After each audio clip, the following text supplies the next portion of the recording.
Hi friends, എല്ലാവർക്കും നമസ്കാരം. So ഞങ്ങളുടെ ആനിവേഴ്സറി സെലിബ്രേഷൻ്റെ ഒരു ലേറ്റ് വീഡിയോ ആണ് ഇപ്പോൾ ഞാനിവിടെ പ്രസൻറ്റ് ചെയ്യുന്നത്. ഞങ്ങൾ ആക്ച്വലി ബാംഗ്ലൂർ വന്നിട്ട് കുറച്ച് നാളായെങ്കിലും കുറേ നാളായിട്ടുള്ളൊരാഗ്രഹമാണ് ഇവിടുത്തെ, നമുക്ക് തൊട്ടടുത്താണ് ഇവിടുത്തെ കോർട്ട്യാർഡ് ബൈ മാരിയറ്റ്, അവിടെ ഒന്ന് പോകണം എന്ന്. അപ്പം വിചാരിച്ചു എന്തായാലും അച്ഛനും അമ്മയുണ്ടല്ലോ, സോ ഇത്തവണ അവിടെ പോയി കളയാം, പിന്നെ ആവട്ടെ എന്ന് വെച്ച് കഴിഞ്ഞാൽ അത് പിന്നെ അങ്ങ് നീണ്ട കഥ പോലെ കിടക്കും. അപ്പോൾ അങ്ങനെ ഞങ്ങൾ പെട്ടെന്ന് ഡിസൈഡ് ചെയ്ത് ടേബിളൊക്കെ ബുക്ക് ചെയ്ത് വന്നു. ഇതാണ് അവിടുത്തെ എൻട്രൻസ് ഏരിയ. ഭയങ്കര ബ്യൂട്ടിഫുള്ളാണ്. നമ്മുടെ അപ്പാർട്ട്മെൻറ്റിൽ നിന്ന് നോക്കുമ്പോൾ തന്നെ നമുക്ക് കാണാം SNN ഒക്കെ അതിൻ്റെ തൊട്ടടുത്താണ്. അപ്പോൾ ഭയങ്കര ബ്യൂട്ടിഫുള്ളാണ്. ഇതാണ് എൻട്രി ഏരിയ. ഇവിടെ ഗസ്റ്റുകളുടെ ബാഗേജ് സ്കാനിങ്ങിനുള്ള ഏരിയ ഉണ്ട്.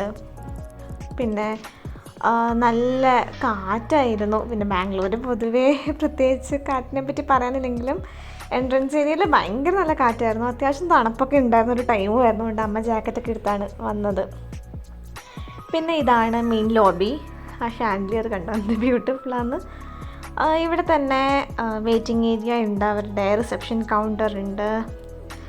അത്യാവശ്യം തിരക്കൊക്കെ ഉണ്ടായിരുന്നു. നമ്മൾ മാരിയറ്റ് എന്നൊക്കെ പറയുമ്പോഴത്തേക്കും അധികം തിരക്കൊന്നും കാണില്ല എന്നൊക്കെ ഉള്ളൊരു വിചാരമായിരിക്കുമല്ലോ പൊതുവേ, ലൈക്ക് ഭയങ്കര ആൾക്കാർ മാത്രം വരുള്ളൂ എന്ന്.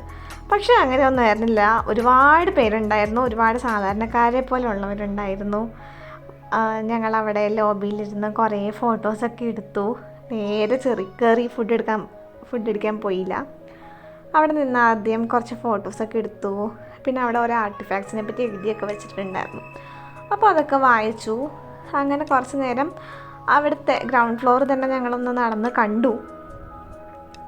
അത് കഴിഞ്ഞിട്ടാണ് ഞങ്ങൾ നേരെ ഫുഡ് കഴിക്കാൻ വേണ്ടി പോയത്. അപ്പം നമ്മൾ ആക്ച്വലി ഹെബാൾ കഫേയിലാണ് നമ്മൾ ടേബിൾ ബുക്ക് ചെയ്തിരുന്നത്. മാരിയറ്റിൻ്റെ ഉള്ളിലുള്ള കോണ്ടിനെൻ്റൽ റെസ്റ്റോറൻ്റ് ആണ് ഇവിടെ തന്നെ ഉള്ളത്. റേറ്റിംഗ് ഒക്കെ നോക്കിയപ്പോൾ അത്യാവശ്യം നല്ല റേറ്റിംഗ് ഉണ്ടായിരുന്നു. ഒരുപാട് പേരുടെ നല്ല റേറ്റിംഗ് ഉണ്ടായിരുന്നു, കുറേ റേറ്റിംഗ്സും ഉണ്ടായിരുന്നു. അപ്പോൾ നമ്മളങ്ങനെ ഹെബാൾ കഫേയിൽ ടേബിളൊക്കെ ബുക്ക് ചെയ്തിട്ടാണ് പോയത്.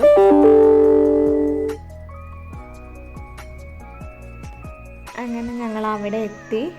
കണ്ടോ, ഒരു സ്ഥലകാലഭ്രാന്തി എല്ലാവർക്കും, എന്താ ചെയ്യേണ്ടതെന്നറിയില്ല. എന്നിട്ട് നമ്മൾ വെയിറ്റ് ചെയ്ത് നിന്നു. അവിടുത്തെ റിസപ്ഷനിൽ നോക്കിയപ്പം ആരും ഉണ്ടായിരുന്നില്ല ആ ടൈമിൽ. നമ്മൾ വെയിറ്റ് ചെയ്ത് നിന്നു. അവർ വന്ന് ടേബിൾ ബുക്കിംഗ് നോക്കാൻ വേണ്ടി. അത് കഴിഞ്ഞ് അവർ നമ്മുടെ ടേബിളിലേക്ക് കൊണ്ടുപോയി. ആംബിയൻസൊക്കെ വളരെ നല്ലതായിരുന്നു. പിന്നെന്താ, നമ്മൾ മാരിയറ്റ് ആയിരിക്കും, അപ്പം കൂടുതലും ഫോറിനേഴ്സ് ആയിരിക്കും എന്നൊക്കെ പ്രതീക്ഷിച്ച് ചെന്ന് മുഴുവൻ മലയാളികളെ കണ്ടതിൻ്റെ ഒരു ഞെട്ടലാണ് അമ്മയുടെ മുഖത്താണ് കാണുന്നത്. നോക്കുന്നിടം മുഴുവൻ മലയാളികൾ, കേൾക്കുന്നത് മുഴുവൻ മലയാളം. അങ്ങനെയായിരുന്നു. ഞങ്ങൾ എന്നിട്ട് സൂപ്പിൽ നിന്ന് സ്റ്റാർട്ട് ചെയ്തു ഞങ്ങളുടെ ഡിന്നർ. ഞാൻ ആക്ച്വലി ബ്രോക്കലി സൂപ്പാണ് എടുത്തത് ആദ്യം. പക്ഷേ എനിക്ക് ബ്രോക്കലി സൂപ്പിനേക്കാളും ഇവരുടെയൊക്കെ ചിക്കൻ സൂപ്പാണ് കൂടുതൽ ഇഷ്ടമായത്. അതുകൊണ്ട് ഞാൻ എൻ്റെ ബ്രോക്കലി സൂപ്പ് നൈസായിട്ട് സൈഡാക്കി പോയി ചിക്കൻ സൂപ്പ് എടുത്ത് അത് കഴിച്ചു. പിന്നെ ഫുഡ്, ഒരു വൈഡ് വെറൈറ്റി ഓഫ് ഫുഡ് തന്നെ ഇവിടെ ഉണ്ട്. നമുക്ക് നമ്മളുടെ പ്രിഫറൻസ് അനുസരിച്ചുള്ള എല്ലാ ഫുഡും ഇവിടെ കിട്ടും. കുറേ ഓപ്ഷൻസ് ഉണ്ട്. വെജിറ്റേറിയൻസിന് ആക്ച്വലി ഇതൊരു ഹെവൻ പോലെയാണ്. കാരണം നോർമലി നമ്മളിങ്ങനെയൊക്കെ ഉള്ള സ്ഥലത്ത് പോകുമ്പോഴത്തേക്കും വെജിറ്റേറിയൻ ഓപ്ഷൻസ് ജസ്റ്റ് ഒരു ഗ്രിൽഡ് പനീർ അല്ലെങ്കിൽ ഒരു മഷ്റൂം അതിലൊതുക്കുന്നതാണ് നമ്മൾ പൊതുവേ കാണുന്നത്. ബട്ട് ഇവിടെ അങ്ങനെ ആയിരുന്നില്ല. വെജിറ്റേറിയൻസിനും ഒരുപാട് ഓപ്ഷൻസ് ഉണ്ടായിരുന്നു, നമുക്ക് വേണ്ട രീതിയിലുള്ളത്.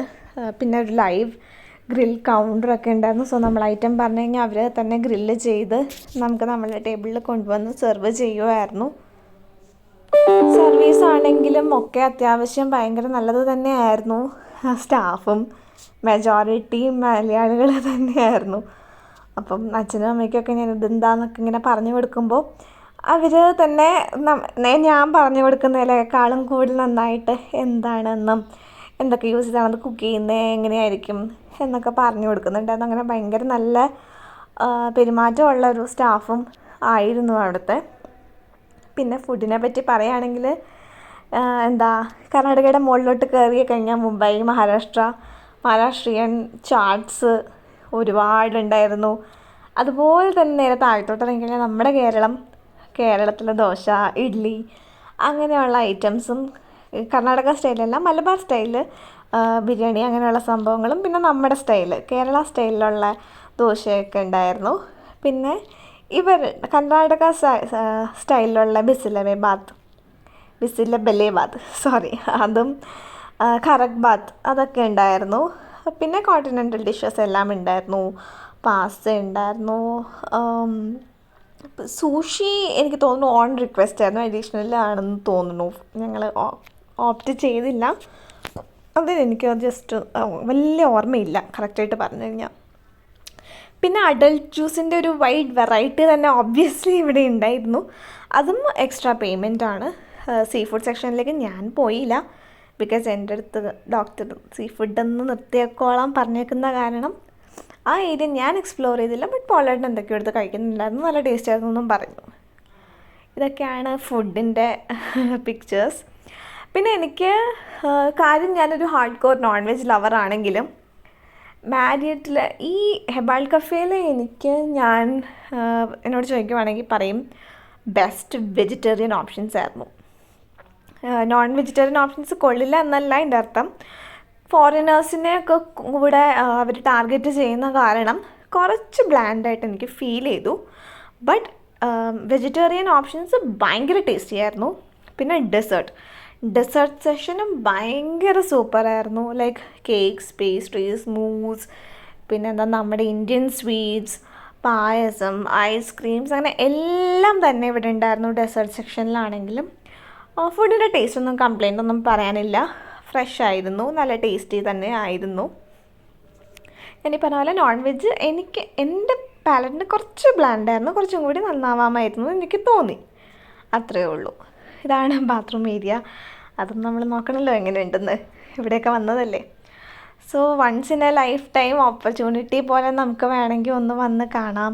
ഇതൊക്കെ ലൈഫിൽ ഒരിക്കലെങ്കിലും ഒന്ന് എക്സ്പ്ലോർ ചെയ്ത് നോക്കുക. സാലറിയൊക്കെ ക്രെഡിറ്റ് ആയി കഴിയുമ്പോൾ ഇങ്ങനെയൊക്കെ നമ്മൾ എന്തായാലും പൈസ കളയുന്നുണ്ട്. സോ ഇതും ഒരു എക്സ്പീരിയൻസ് ചെയ്തിരിക്കുക. ഇത് സ്ഥിരം വരുമെന്നൊന്നും ചോദിച്ചാൽ എന്തായാലും വരില്ല ഞങ്ങൾ. ബട്ട് ഒബ്വിയസ്ലി ഒരു എക്സ്പീരിയൻസിന് വേണ്ടി നല്ലത് തന്നെയായിരുന്നു. ഞാൻ ഈ പറഞ്ഞ പോലെ നല്ല കാറ്റായിരുന്നു പുറത്ത്. ഞങ്ങൾ ഫുഡൊക്കെ കഴിച്ച് ഓൾമോസ്റ്റ് ഒരു മാസം ഞങ്ങൾ നോർമലി പുറത്തുനിന്ന് ഫുഡ് മേടിക്കുന്ന ബഡ്ജറ്റ് അവിടെ പൊട്ടിച്ച് തിരിച്ചു വന്നു. അപ്പോൾ താങ്ക് യു.